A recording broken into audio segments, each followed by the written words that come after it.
ओळख सांगायची गरज नाही बोलण्यापूर्वी. हा जो जनलोट ह्या ठिकाणी जमलाय, माझ्या विठ्ठलाच्या नावावरती हा जो जनलोट जमलेला आहे, हा साक्षी देत आहे या उमेदवाराला ओळख सांगायची गरज नाहीये. छत्रपती शिवाजी महाराज, धर्मवीर छत्रपती संभाजी महाराज, शाहू फुले आंबेडकर, साठे होळकर, सावरकर या सर्वांच्या शौर्याला विचाराला मानवंदना देतो.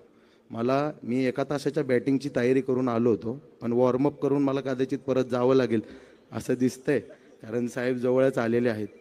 मी तुम्हाला सर्वांना ह्या ठिकाणी एकच गोष्ट सांगायला आलो आहे की डोळे बंद करून स्मरण करा, आपले स्वर्गीय सोनेरी आमदार रमेश भाऊ वांजळे यांची ज्या पद्धतीची कार्यपद्धती होती, तशा पद्धतीची कार्यपद्धती दाखवणारा उमेदवार आजपर्यंत जर या खडकवासल्याने पाहिला असेल तर हा मयुरेश वांजळे बिना दाढी मिशीचा संपूर्ण मतदारसंघात फिरेल.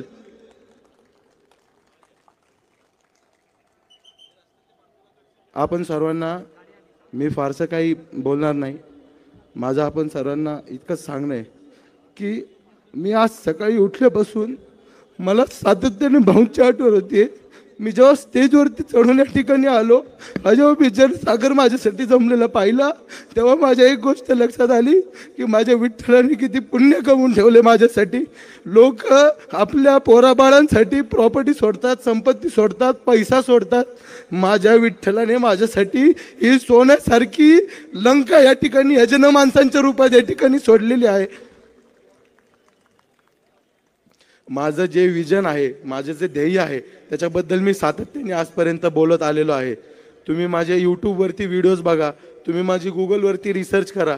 जेव्हा आपण एखाद्या वेळी मेडिकलमध्ये आजारी असताना when we go to some medical store and we buy some sort of supplements, त्यावेळेस तुम्ही ज्यावेळेस चाचपळून त्या ठिकाणी एक्सपायरी डेट चेक करता, तर मला तुम्हा सर्वांना एकच विनंती आहे. माझ्या ज्या माता भगिनी या ठिकाणी बसलेल्या आहेत, माझ्या नवऱ्याची बायको ह्याचे जुने एपिसोड्स तुम्ही ज्या आनंदाने बघता, थोडासा अर्धा तास वेळ काढून तुमचा प्रत्येक जो उमेदवार, मी तुम्हाला कदापि म्हणणार नाही की तुम्ही मला मत द्या.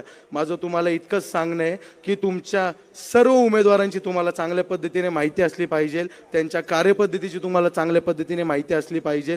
त्यांचं ज्या पद्धतीचं काम आजपर्यंत आले, त्यांनी इतिहासात काय चळवळ केलेली आहे, त्यांनी कशा पद्धतीचं काम केलेलं आहे, या सर्व गोष्टींना अनुसरून तुम्ही सर्वांनी येणाऱ्या 20 तारखेला एकच गोष्ट डोक्यात ठेवायची आहे की जे स्वप्न आपल्या स्वर्गीय सोनेरी आमदार रमेश भाऊ वांजळे यांच्या जाण्याने अधुरं राहिलेले आहे, ते स्वप्न पूर्तीकडे नेणारा हा एकच तो छावा आहे. आणि तो छावा तुम्हा सर्वांच्या आशीर्वादाने येणाऱ्या 20 तारखेला, येणाऱ्या 23 तारखेला जो आपला विजयाचा शंखनाद असणार आहे, त्या मोठ्या शंखनादात हा तुमचा छावा त्या ठिकाणी तुमचे सर्व प्रश्न मांडण्यासाठी तत्पर आहे. इतकंच या ठिकाणी मी तुम्हाला सांगू इच्छितो. आपल्या खडकवासला विधानसभा मतदारसंघासाठी जे आपलं विजन आहे ते बरंचसं मोठं आहे. ते जर मला मांडायचं झालं तर कदाचित आपली अख्खी रात्र जाईल. तुम्हाला माझी वाणी अशीच गोड लागत राहील, पण माझं बोलणं काय संपणार नाही. तुम्ही ऐकून थकून जासाल, पण मी बोलून थकणार नाही. इतकं ब्रॉड विजन आपण या ठिकाणी घेऊन चाललेलो आहोत. आणि मराठी माणसाच्या अस्मितेची लाज जे उतरवतात गनिमाचा माज, ज्यांच्यामुळे जिवंत आहे हिंदुत्वाचा साज, ज्यांच्यामुळे मराठी माणसाच्या डोक्यावर आहे ताज, असे आपण सर्वांचे ठाकरे राज, साहेब ठाकरे राज, साहेब ठाकरे राज.